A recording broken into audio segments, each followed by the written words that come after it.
Welcome to the regularly scheduled meeting of the community, I think I'm all off. Sorry, we'll call it the Economic Development and Regulatory Services Committee. I've been joined by council members Fletcher, Ellison, Gordon, and Cunningham, which is a quorum of our committee. Councilmember Kano is sick today. We'll start with the consent agenda, which is 3 items, including the regular liquor business and gambling licenses, the annual McPhail Center report, and issue to be referred to staff. And item number 5, are there any items anyone would like to pull on the consent agenda? Seeing none, I'll move the consent agenda. All in favor signify by saying aye. Aye. Any opposed? That item is approved. We'll then move to our public hearing agenda, starting with item number 1. Mr. Wilson, welcome. Madam Chair, committee members, thank you. Grant Wilson from the Business Licensing Department today. We have an application by the New Bohemia Wurst and Beer House. They're an existing restaurant located at 233 East Hennepin Avenue, and they currently operate with an on-sale wine and strong beer license Class E and a sidewalk cafe license. They are requesting to upgrade that from on-sale wine and beer to full strong liquor, the same class of entertainment, Class E, and their sidewalk cafe. The Class E license is not an entertainment license. It allows no live entertainment, just the music that they provide inside from recorded materials. This is in the Nicollet Island East Bank neighborhood. It's in Ward 3. It's zoned C3A in the Pedestrian Overlay District. They have hours of operation of 11 a.m. to 2 a.m. daily. The New Bohemia Wurst and Beer House has been at this location operating with the wine and beer license since 2012 without violations or complaints to note. This upgrade does require us to hold a public hearing, and that's what we're doing today. We notified all residents and property owners within 600 feet of this premises of today's public hearing. We also notified the Nicollet Island East Bank Neighborhood Association and the Historic Northeast Business Association. We received 1 response from that mailing in writing, and that was in support of the application. We find that this application meets all of our requirements and would recommend that the application be approved. Are there any questions for Mr. Wilson on item number 1? Seeing none, we'll open the public hearing on item number 1, which is a license upgrade. Is anyone here to speak to this issue? Is anyone here from New Bohemia? You want to come up and tell us a little bit about your business? Thank you for being here today. Okay, thank you. My name is Larry McGuff. Been with New Bohemia since we opened in 2012 at Northeast. We're expanding our menu based upon requests from our customers and to compete in the Northeast marketplace. We do have a store on Lake Street, and then we have 5 other New Bohemias, and we're expanding nationally. Great. Well, thank you very much for being here today. Okay, thank you. For your testimony. Is there anyone else here who would like to speak to this issue? Anyone? Anyone? Seeing none, we'll close the public hearing. Councilmember Fletcher, would you like to move approval? I would like to move approval. Approval has been moved by Councilmember Fletcher. Any further comments or questions? Seeing none, all in favor signify by saying aye. Aye. Any opposed? That item is approved. We'll move on to item number 2, Mr. Wilson. Thank you, Madam Chair. We have an application for a new restaurant known as Sushi Train to be located at 1200 Nicollet Mall. They are seeking an on-sale liquor license with Sunday sales with Class E. The Class E, again, allows no live entertainment. This is located in the Loring Park neighborhood in the 7th Ward. This is a retail space on the street level of a residential condo building. This retail space has previously been operated as Doll Pharmacy for many years, and most recently the French Corner Bistro and Bakery. The applicant, Sushi Tango Incorporated, is a Minnesota corporation. They meet all minimum requirements, including criminal and financial background checks. The premises will occupy 3,700 square feet on the ground floor. They have seating at counter, bar, and fixed and unfixed floor seating for 90 persons. They have a small outdoor space on the outdoor on a private property patio for 20 chairs at 8 tables. Sushi Train will be a moderately priced restaurant offering Japanese sushi featuring a modern style conveyor belt system. I know the applicants are here today, and they may go into more detail on how that conveyor belt system will work. A public hearing is required for this application. The previous restaurant had a wine and beer license. This is a full liquor application, so we do need today's public hearing. We notified all residents and property owners within 400 feet of today's public hearing. We also notified the Citizens for Loring Park Community and the Loring Park Business Association. That notice was mailed on January 19th. The public hearing notice indicated that the applicants originally had sought hours of operation from 11 a.m. to midnight during the week and 11 a.m. to 2 a.m. on Friday and Saturday. The notification was sent out. We received 7 responses, 2 in support and 5 were opposed. Predominantly, the opposition related to having 2 a.m. hours on the weekends. Since the notice was mailed, we met with the applicants, and they have revised their application to, in lieu of the neighborhood concerns, to reduce the hours to the following. They seek now to have their interior of the restaurant open from Sunday to Thursday from 11 a.m. to 11 p.m. And on Friday and Saturday, it'll be open from 11 a.m. to midnight. And the outdoor patio will be open from 11 a.m. to 10 p.m. 7 days a week. Other than the the hours of operation item, the application meets all of our requirements and would recommend that the application be approved. Are there any questions for Mr. Wilson on item number 2? Seeing none, we'll open the public hearing on item number 2. Is there someone here from Sushi Train? Please step forward, state your name and address for the record. Tell us a little bit about what you're doing. Hi, my name is Gui from Sushi Train. We are putting in a sushi restaurant to be served on the conveyor belt. Basically, it's the sushi chef will prepare the sushi and put it on the conveyor belt. It will go through every single table in a restaurant. So the customer, they see it, they grab whatever they like, and they can just serve themselves. That's interesting. Yeah, this is the first of this kind of restaurant in Minnesota. Well, great. Well, we wish you very good luck with it. All right, great. Is there anyone else here to speak to this issue? Anyone? Please step forward, state your name and address for the record.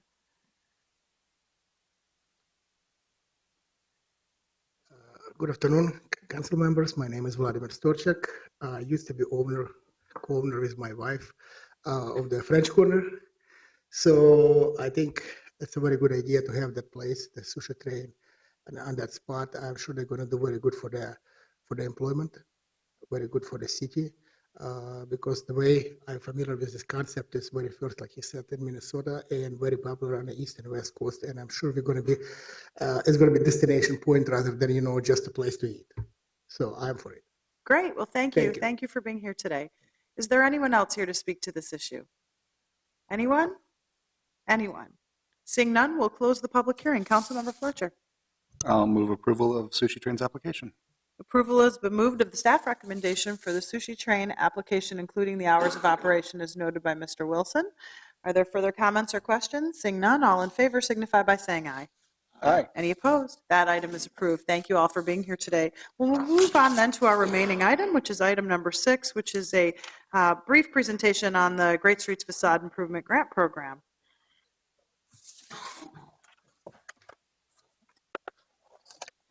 Good afternoon, Madam Chair and committee members. My name is Judy Moses. I'm with CPED Business Development. You have before you today a request for authorization to execute agreements for the Great Streets Facade Improvement Matching Grant Program with 7 community-based organizations that will administer it in designated business districts. The City Council established the Great Streets Program in 2007 to cultivate and sustain vibrant neighborhood commercial districts. The Great Streets Program has 3 parts. The first one is a real estate development gap financing program. The second is the business district support program that provides community organizations with funding for area-wide marketing and recruitment efforts. And the third is the facade improvement matching grant. The facade grants are the subject of this report.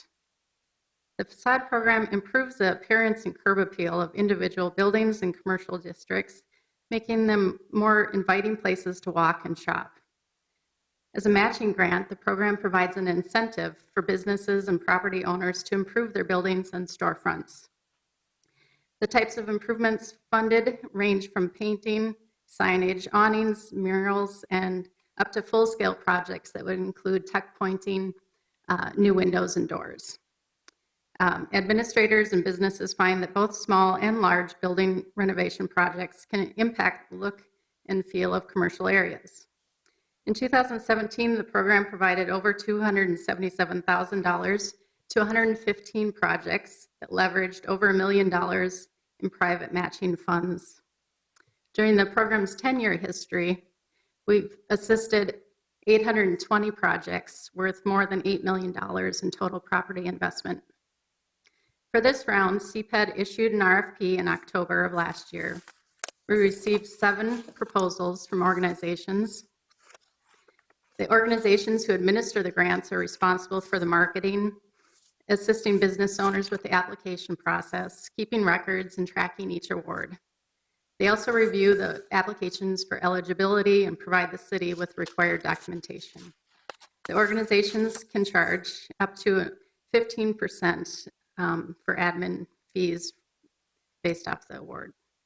The agreements are for 3 years in order to give the organizations time to market, complete, and document the work. Staff recommends funding all 7 organizations at the level requested in their proposal for a total of $340,000. The 7 organizations that applied are the Field Regina Northrop Group, Neighborhood Group, Lake Street Council, the Northeast Minneapolis Chamber of Commerce, Seward Redesign, the Southwest Business Association, Standard Erickson Neighborhood Association, and the West Bank Business Association. These 7 new awards would join 9 existing agreements from prior years, which cover other portions of the city. Some of the other organizations with existing agreements are the Harrison Neighborhood Association, Loring Business Association, the Lowry Corridor Business Association, and the West Broadway Coalition. In addition, CPED staff will continue to serve the support and intervene areas that aren't currently being administered through community partners. So at this time, I'd be happy to answer any questions. Are there any questions for Ms. Moses? Councilmember Gordon? Well, I guess you answered some of the questions about the 9 already existing out there. Mhm. And this allocation is $340,000. Would that be all of the facade improvement money that we have set aside for this year, or was there potential for other people to apply if we go through another round later in the year? We had $350,000 in the budget. We usually do the RFP once per year. So yes, technically there would be additional funding if we were to open it again. But not very much. So how much? Correct. $10,000 or something? That was the remaining amount Right. for Okay. this budget So cycle. not a significant amount. Then I had another question about if we ever have done an analysis of over the 8 years, this is where the funding has gone and where it hasn't gone. And I know we have other programs as well, but I think it stood out when all the groups this round were in South Minneapolis, and started wondering. I wonder how, if we're looking at this from an equity lens about where it goes, and are there corridors that we're neglecting? Even in my ward, I mean, I'll have Como Avenue. It has no business association. It has nothing that could ever help do these grant applications and help those businesses. It's just a small little area. And so at some point in the future, it might be nice to get kind of let's do an assessment and take a look at how it's been working, where the money's been going, and look for gaps or whatever. Mm-hmm. Well, prior to March of last year, there were probably more areas that didn't have an organization assisting businesses in that area. So that's why the city staff is now at least offering some support. So if there's areas that are categorized as intervene or support, which would be on this type of map in red or yellow. If they're not, You can put it on the overhead, upside down, turn it over, see if we can make that work. see if you can see that. Thank you. So right now, like in North Minneapolis, where there's red and yellow, there is not an organization that has applied to service those areas. So CPED staff would be taking in applications if there was a business that was looking to do facade improvements.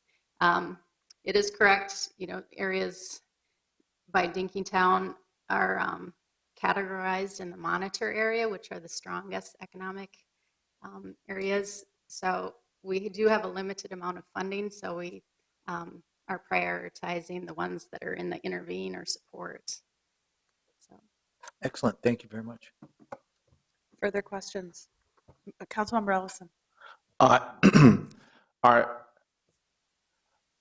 What's the outreach look like? Do you guys just wait to receive, or is there a certain degree of outreach among like businesses, especially in the red areas? Well, the portion that's being serviced by the organizations, they do outreach as far as advertising. A lot of them do some of them do door-to-door outreach. Some of them talk about it at their business association meetings, have it on their website. So it varies from organization to organization. Since doing some of the facade grants in-house is still relatively new, I had reached out to the neighborhood organizations in North Minneapolis to let them know that we would be taking applications. We just processed our first one towards the end of 2017. So it's still ongoing. And then my last question is, in areas of the city that have been, I guess, historically sort of marginalized economically, would there be any room, I know it's a matching grant, but would there be any room to have, is it sort of like dollar for dollar, or would there be a way for us to match it, not like dollar for dollar, but for us to put more money into those areas, I suppose? At this time, it is dollar for dollar. If a business is in the intervene area, they can receive up to $7,500 in the grant. If they're in the support area, it's a dollar for dollar, up to $5,000 is the maximum. If a business is in the monitor, it's a 2-to-1 match, so they have to put $2 in for each dollar of grant funds, and the maximum is $5,000 there as well. So we already basically take into consideration those that have the greatest need Yes. get the highest amount Mm-hmm. and the lowest match. And those areas that can maybe do some of these things themselves have to put twice as much money in That's as what we would correct. put in. Thank you. Further questions? Councilmember Cunningham? Thank you, Madam Chair. I wanted to ask a follow-up question on that about what is the determination for the red, yellow, and green? Because I know that in my ward, there isn't commercial corridor, or there's just little commercial nodes. And so Mm-hmm. it's all yellow, but there is a desperate need for support in particularly in North Minneapolis with that. So what are the criteria in order to be able to determine that? Well, the actual location of the nodes and the corridors come from the comp plan. But the designation was recently reviewed in October of last year because the program is 10 years old. When it started, there was data collected and the different categories were formed. And then in October, it was brought to council and some of the areas were recategorized. Some of the things that we looked at were vacancy rates, crime, the market value of the property itself, and then just knowledge that staff had for different areas. Perhaps, Ms. Moses, you could send all of the council members on this committee the report from October, I that can do listed the reclassification and the Mhm. criteria used to reclassify, so everyone can take a look at it. In fact, many council members had opinions, myself included, about changes in categorizations, and staff changed them all. All of the ones that there were concerns about from council members were updated to include those council members' concerns, either to put them on or take them off. I mean, there were some where we said, we don't need to be putting public money into this location, and others where we felt we needed to. But if you could, and that was pretty thorough, that report, in terms of the analysis used, so perhaps you could Mhm. just send that around to everybody via I email. can certainly do that. Thank you, Madam Chair. Further comments or questions on the report? It looks to me as though this is an item to be adopted, so Councilmember Fletcher? I'll move adoption. Adoption of the staff recommendation with regard to the Great Streets Facade Improvement Program has been made. Further comments or questions? Seeing none, all in favor signify by saying aye. Aye. Any opposed? That item is approved. Ms. Moses, thank you for being here today. Seeing no further business before us, we are adjourned.